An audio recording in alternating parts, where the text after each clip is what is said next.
This episode is brought to you by Carvana. Carvana is in the business of driving you happy. And with the widest selection of used cars under $20,000, you're bound to find a car that'll put a smile on your face. They even offer customizable financing so you can plan your down and monthly payments. To shop thousands of affordable vehicles 100% online, download the app or visit Carvana.com. Availability may vary by market. Empire.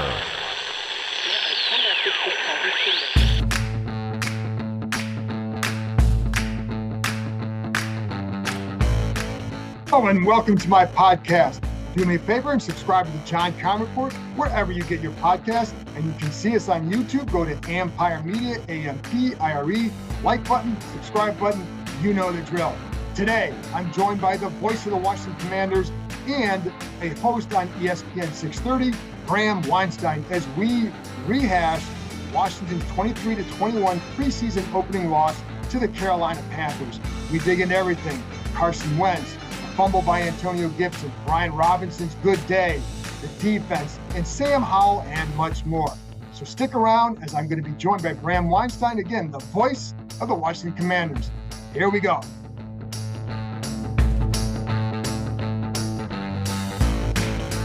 I'm here with Bram Weinstein, the voice of the Commanders, and of course you can hear him on ESPN 630. Preseason game number 1 is in the books. In general, Bram, what was your big takeaway from this game? Great debuts by Sam Howell, great debut by Brian Robinson for sure. Offense took a little time to get going, but I think overall, considering what we've seen in practice, in totality of 3 drives, not bad. And Antonio Gibson can't fumble the ball. Right. That, to me, was a big takeaway because that, of course, was a problem last year. You all know that. I think it was 5 fumbles in the first half of the year, first 10 games, lost 3, 6 for the season. And that's one of the things that Ron Rivera said after the game. The big problem for him is when he starts kind of going sideways like that, the ball starts coming out a little bit. And when he was going down, that ball was a little bit loose. How big an issue do you think it's 1 fumble the preseason, but how big a deal is this? I think it's a big deal to carry over from last year, and hopefully it's just something that, can be rectified in the preseason.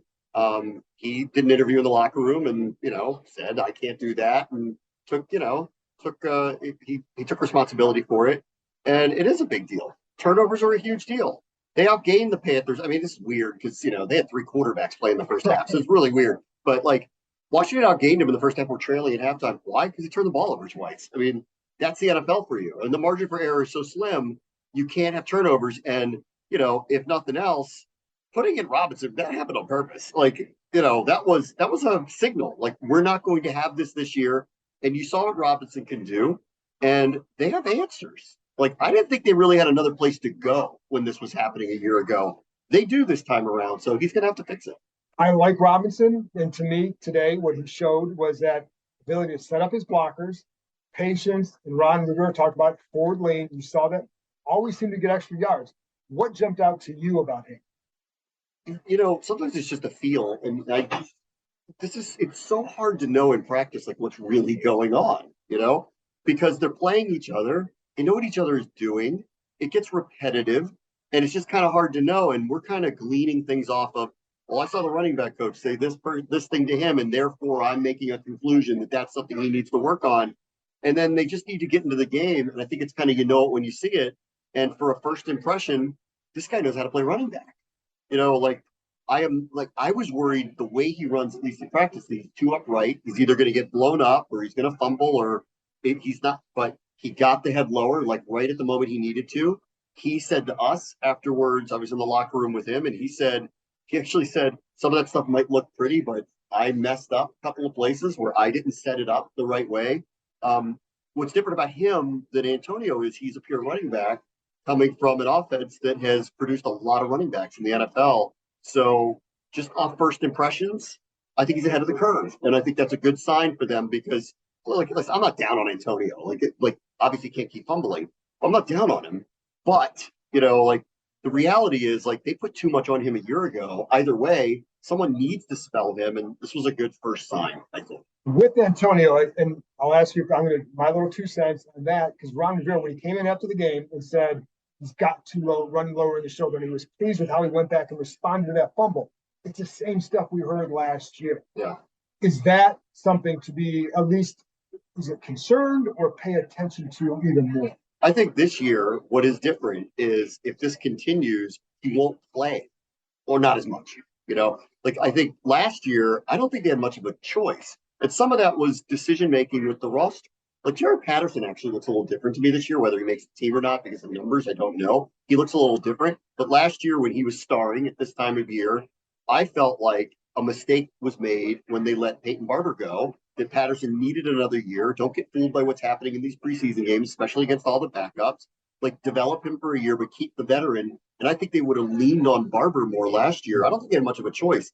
This time around, McKissic has looked great in camp. He only had a couple opportunities and had one nice move today. He's looked great in camp. Robinson's starting to look the part.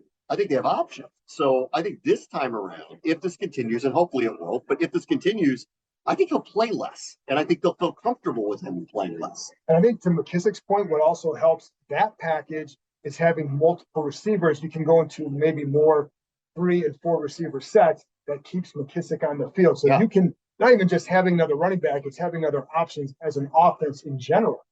I don't think he's just a third down back. Now, I don't think he's a primary between the tackles back, but I don't think he's just a third down back. He keeps getting better and better and better. He is really one of the best at the craft, at the position. He knows where to go, where to be, when to cut, very shifty. And he looks a little bigger to me. And, I was worried about him at the end of last year. It was a very serious injury that he had. I thought his career was in jeopardy. And when they re-signed him, that was a sign he's okay and he's fine. He's looked great. So again, I really feel like this is more about, and it's funny because all spring and into the summer, just the way Gibson transformed his body. I know what his commitment is. I think he's sitting in a point now where he's looking, his contract's going to run out pretty soon. So he's thinking about things like that. He needs to have a big year, and it feels like it's set up to be a big year for him. But the fumbling is going to get him on the bench, and they have options this time around. So it's going to have to stop. It's funny with McKissic because every time I watch him, I keep thinking they almost let him get away.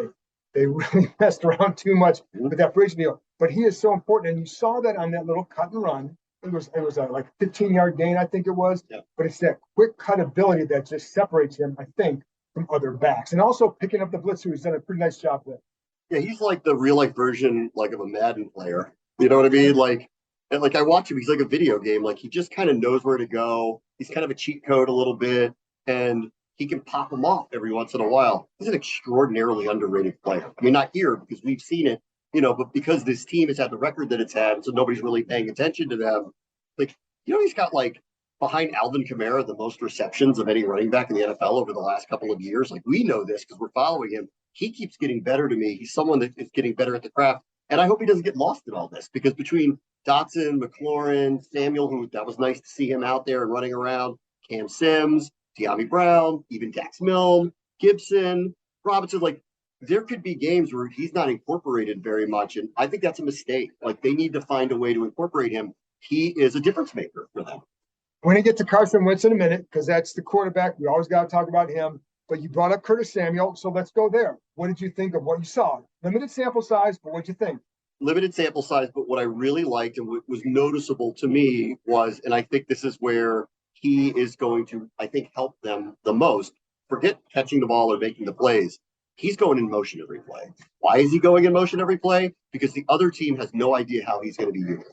And I think hopefully that is the first sign to me of Scott Turner trying to get a tell of a defense to help Carson Wentz. Whether the ball's going to Curtis or not, him moving around forces the defense to adjust because you don't know what he's going to do. That's the kind of versatility that he brings. So that's what really stood out to me today was seeing all that motion. That was purposeful. That was on purpose that they were doing that specifically with him in those early drives. And it's funny you know that because I noted that in my notes, and every time I line up where they're at and draw a line if he's going in motion. And there were even times there wasn't so much motion, but you're shifting again. Yes. And so it was always doing that. What I like too is when he caught the ball, his ability to cut, like he looks better than at any point last year to me. Do you agree? Yeah, I think so. I mean, I was skeptical like everybody with the plan, because of last year. If it was anybody else, like when they said at the beginning when Gibson didn't practice first week and they said, he's fine. I'll give him the benefit of the doubt because, I don't know. And then he did show up that next Monday and he was fine. Like with Samuel, you're skeptical. based on how they communicated about him. So I was, and the last couple of days, last week at the practice, and now today, I feel like, okay, I think he is good to go. And I now understand the plan. They want to just take it easy with him, get him into football shape. But when push comes to shove, we need to see him out there on game day. And there he was. So what role is he going to play? I don't know. But I think today was the first hint of this is the guy that's going to be the tell for the defense, whether it goes to him or not. And I could be wrong about that, but that's how I read it when I watched it today. I did too. And I think because like you said, there's a reason there's something in motion all the time. All right, now let's go to Wentz because, again, quarterback, always the biggest deal here.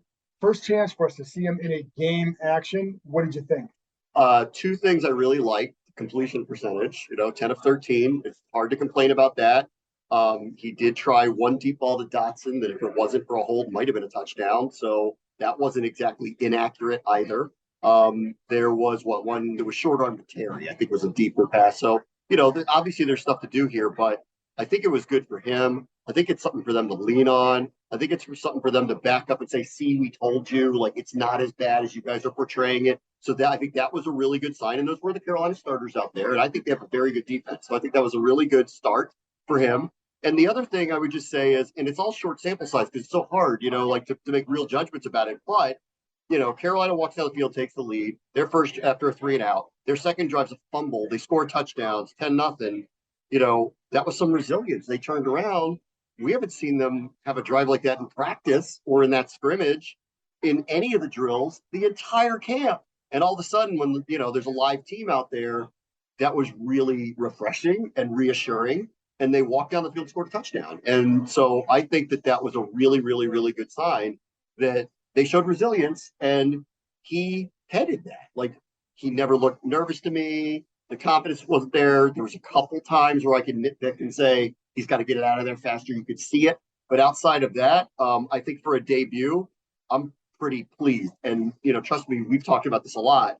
I was very, very, very nervous about what we were going to see here. And now that we've had this, I'm really glad that he played. And I thought it was funny when he said in his press conference, I haven't played in the preseason in a very long time. I think he needed it. I think this offense needed it. And I look at it more as a success. That was 170 yards of offense.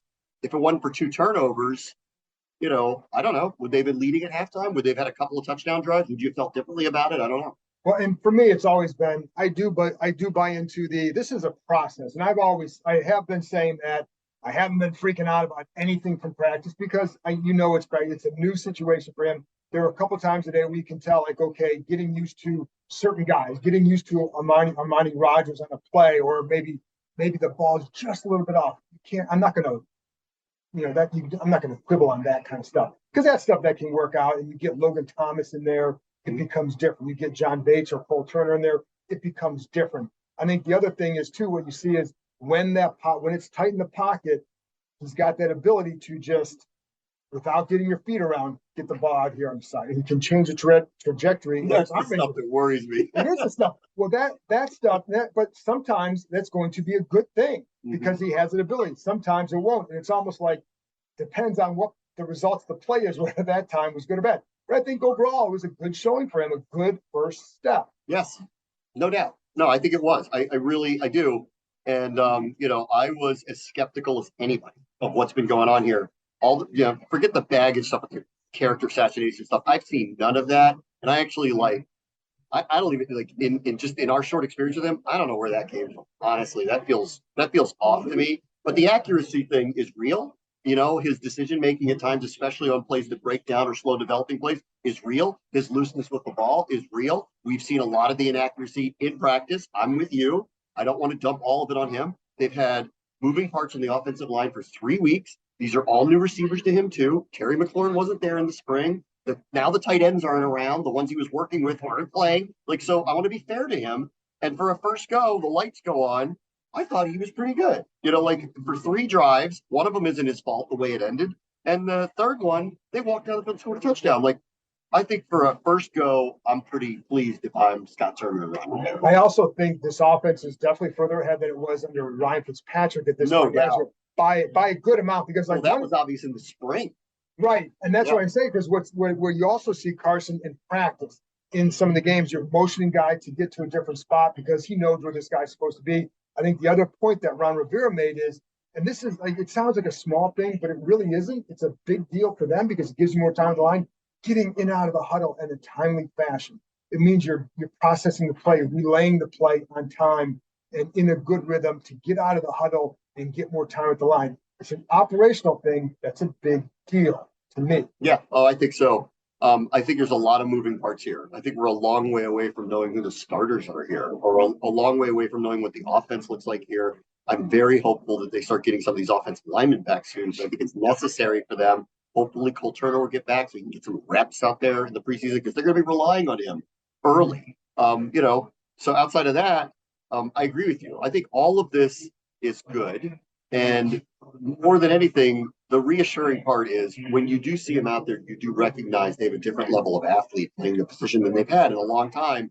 And that part, I've never lost sight of. I was a little concerned about his confidence and a little concerned about just mechanics and accuracy.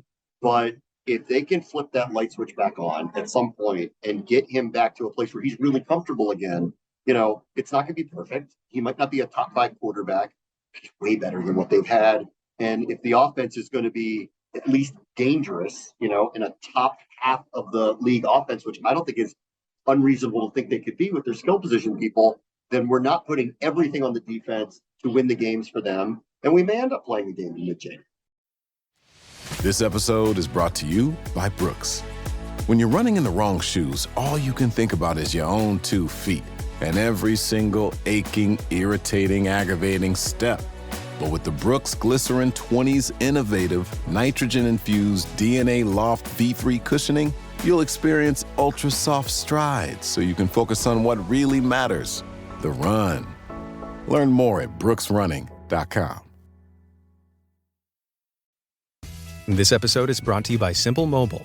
Tired of being tied down with a wireless contract? Switch to Simple Mobile and stay connected on a powerful nationwide 5G network. Unlimited talk, text, and data starts at $30 a month with no contracts, activation fees, or credit checks. Visit simplemobile.com today. Out with the old, in with the simple. Compatible 5G capable device and SIM required. Actual availability, coverage, and speed may vary. 5G network not available in all areas. 1 month equals 30 days. See terms and conditions at simplemobile.com. Let's go to another quarterback and Taylor Heineke played after Carson Wentz. But I want to go jump to Sam Howell because he had the comeback and he became the summer legend for today, at least. What did you think of him? I'll give you my little 2 cents and you can go. I saw some poise in the pocket. And one thing I thought we would see today is his ability to use more of his game, the athleticism, because that's what he did in college, getting out of the pocket, playing on the move, getting out of trouble, and then making some plays happen. We saw that too. But what did you think of him? You know the weirdest sensation I had watching him today? Because in practice, we've talked about this a lot. And we've kind of joked, if he was 3-4 inches taller, he would have been a 2nd-round pick this year, if not higher, right? But because of I think it's the height. I think it's the reason why he ended up going where he went. And in practice, we've talked a lot about how he looks like he's throwing from his tippy toes because he can't see over things. He's not Carson Wentz. He's not 6'5", and he looks small.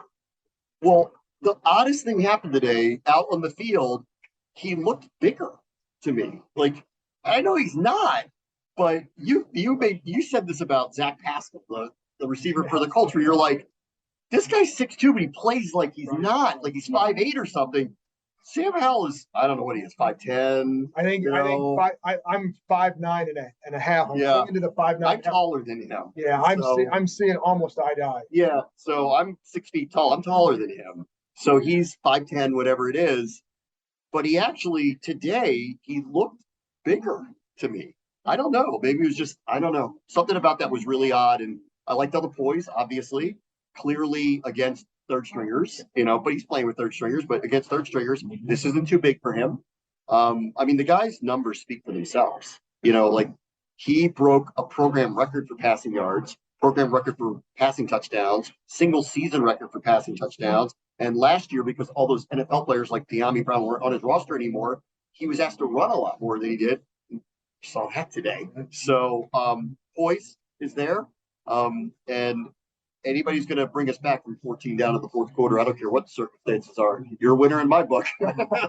The good thing is that there's no overtime. So whatever. I appreciated that they went for two. I really appreciated that. We actually said it in the booth. I said, if they score, they got to go for two. There's no ties in the preseason. We're not moving on here.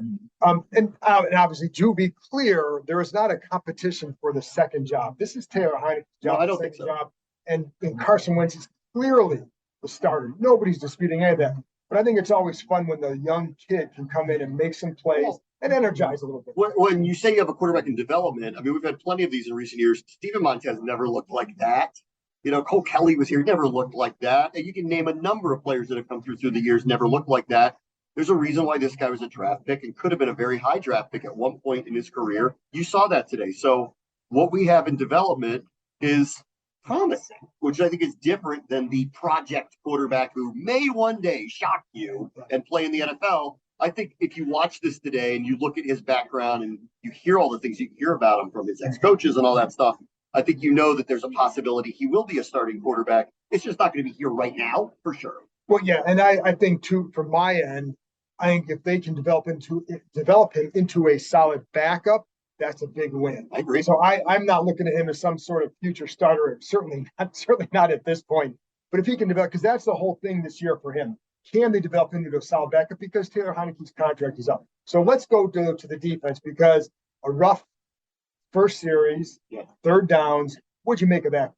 The third down numbers are disturbing, because that was the biggest problem, especially early last year, where they were in a third and long situation, historically one of the worst teams in the NFL through like 6 to 8 weeks. Like, it was not a couple of weeks, it was like 6 to 8 weeks of it. So that's something obviously needs to be rectified, and you don't want to see that here. But it's weird because Baker Mayfield's out there, and then Sam Darnold's out there, and PJ Walker's out there, and so it's so hard to their offenses are completely different when they change these people, but the same results are happening. So the third down stuff, I think, is something that, the way I look at this is I don't really look at the score, and I don't really look at kind of just in general. It's hard to be well, they played well, they didn't play well. I mean, how can you make it, based on how everything comes together? But all the situational stuff, I think, is worth looking at.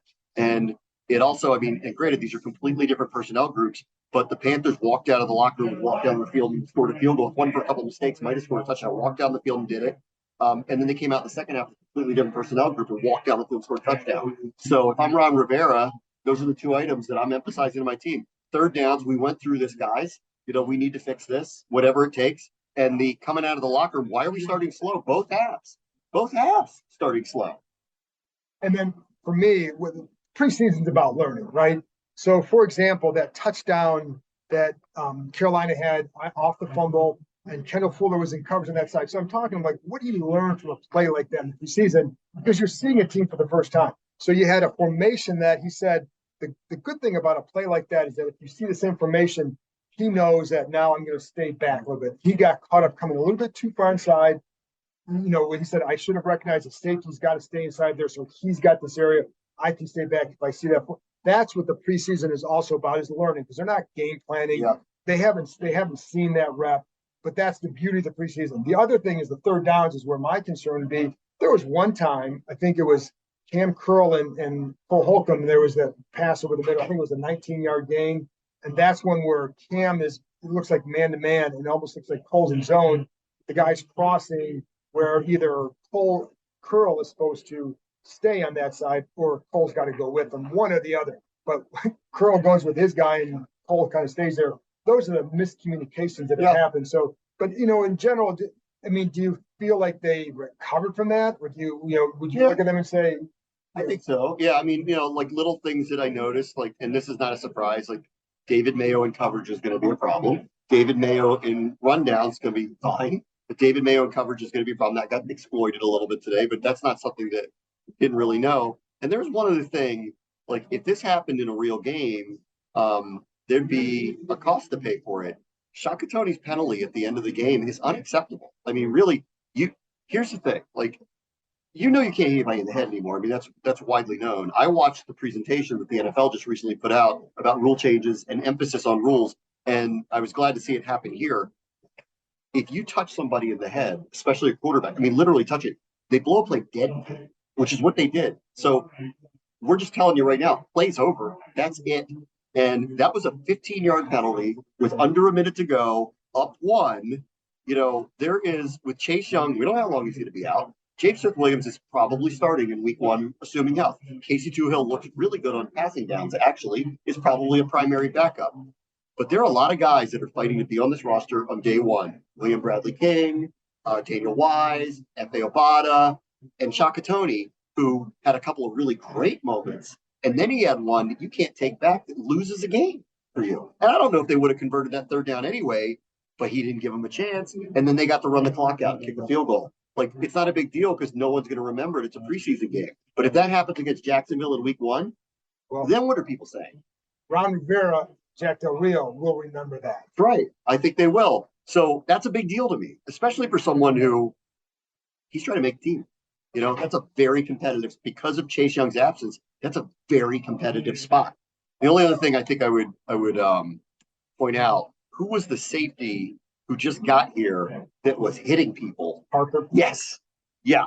Number 16. Yes. That was, again, that's another spot that's, I think is competitive. Derek Force seems to have taken a leap. He's probably part of this rotation, but either a young player or someone like him is going to get that job, and he looks like he wants it. If you see guys hit like that or be where they're supposed to be like that in preseason games, especially a veteran, he wants that job. That was noticeable to me too. Oh, absolutely. And the other guy I want to ask about is Jamin Davis. And I'll get your thought in a minute. And it's hard because, unless you know where they're supposed to go all the time, et cetera, et cetera, et cetera. The one play that stood out to me was him. It looked like he filled the hole okay. The one play that stood out to me, there was I think a 1 yard gain around the left side.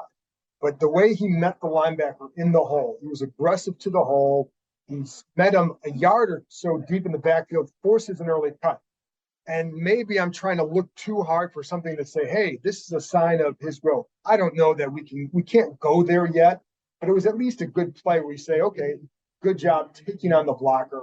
Did you see anything from him? I bring that play up because the other plays I saw, fill in the hole. I don't know if he's in the right hole, but that's the one play where I'm like, oh, okay, he actually collided with somebody and he forced a good play by someone else. Yeah, not really today. And I think this goes back to camp where we talk a lot about him, but he's a big storyline. I think he can be an impact player. And in camp, like every day we're like, is he doing the right thing or not? Is he making it? Like, I don't really know the answer to that one way or the other. I just don't know the answer to it. And today was another day where he didn't make a lot of plays. He also didn't make any glaring mistakes that were obvious. So I don't know what to make of it at this point. I almost need the coaches to tell me, honestly, on the side, what's the deal? Because I don't see a guy making impact plays, and I don't see a guy being a liability either. Right. So is he just a guy? Like, what's happening here? Well, that's why I kind of laugh at myself. But I'm pointing out a play where he took on a block. Now, it was a good play, but it's like you're trying to see something to say, like, in year two, this guy's going to take a jump or not. And I think you're right. Like, this a lot of times last year, or even some of the games where he's active, like, what did he do? And so that they need to see him take that step. I mean, assuming he's on the field a lot, which I think is a broad assumption at this point, but assuming that he is, I'm going to go back to something that when I talked to Cole Holcomb like a week ago that he said, right, that really kind of was eye-opening to me thinking about Davis. Because I said to Cole, like, what's a good season for you? And he's like, I'm the middle linebacker. I better be leading this team in tackles. I better be making plays. And I thought about that for a second, and I'm like, the linebackers should be the ones making all the tackles. Like, really, 1-2 ought to be Holcomb and Davis. And then a safety, Cam Curl, Bobby McCain, maybe. And then maybe a defensive lineman, but they don't make the tackles. The defensive linemen set it up for the linebackers and the safety to make the tackles. If his numbers are 4th, 5th then something's wrong. And that just means he's not making enough plays. Is he a liability? It doesn't feel that way. But is he impacting the game the way someone in that position should? Not yet, and we're not seeing it. Yeah, and was there anybody else that jumped out at you? It's always a lot easier to go back and watch the games and find out more of the, like, this guy in the 13, whatever, did this or that. But is there anybody else that jumped out at you that we haven't talked about? That guy Parker really jumped out to me a lot. Forrest jumped out again, but I've seen this in camp with him. There's clearly growth there, and this guy wants to hit people, so and he almost can't miss that. I thought Wentz was out. I thought the offensive line in general, with all the moving around, was pretty good. I mean, all things considered, I talked to Ron Rivera last week, and he was like, I think more bracing for, like, look, we're going to play a lot of guys. It's kind of the situation currently we're in by necessity, but it may be a recurring thing that occurs throughout the year. Get used to it. The hope is always to have a starting five, but I don't know that that's what the future is for this team. And they believe that Vatsko can get them in a position to rotate people.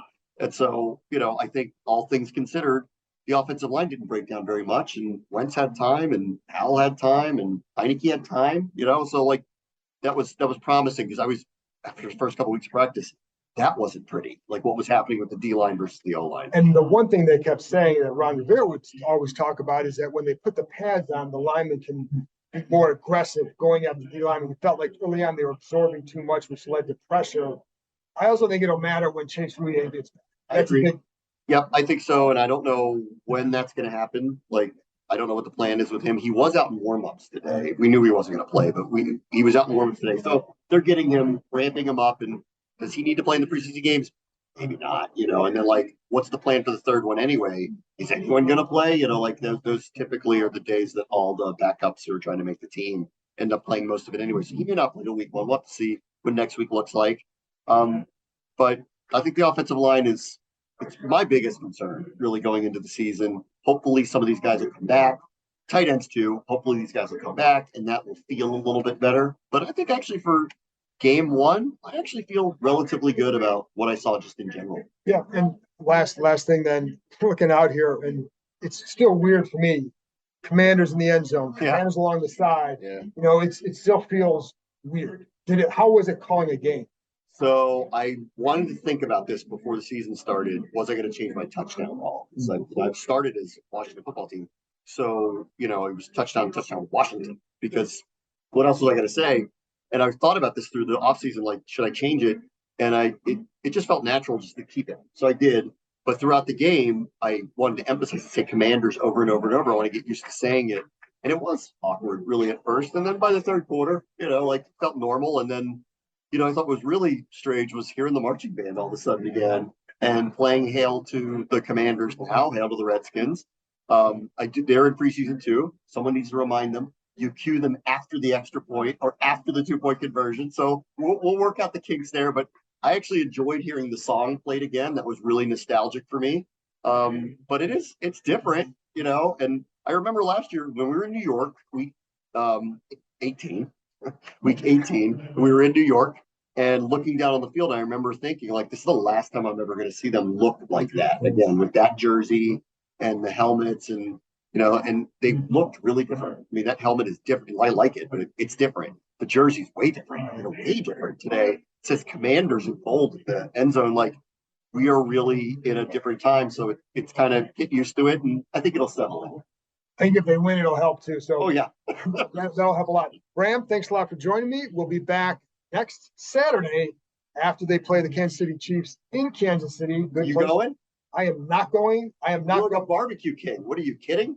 I'll be. It's like the barbecue hub of the world. What are you doing? I'll barbecue at home, and I'm okay. Right. I'm okay staying at home in the preseason.